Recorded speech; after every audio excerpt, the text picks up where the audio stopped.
For residential customers, installation typically is less than a week.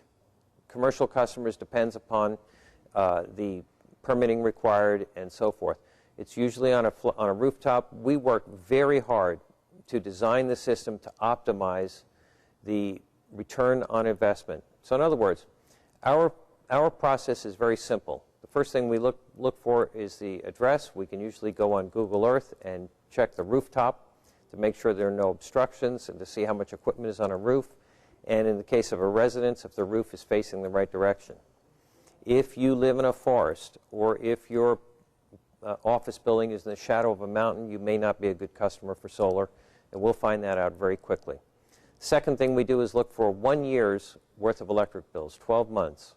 With that, we plot that in our computer system where we look at the use so we can figure out how we optimize the system. In other words, which direction we ought to point it, what angle we ought to point it, where you're hitting your peak electrical usage so that we can, and you're paying the highest rates to your utility bills, so that we can optimize the return on your investment.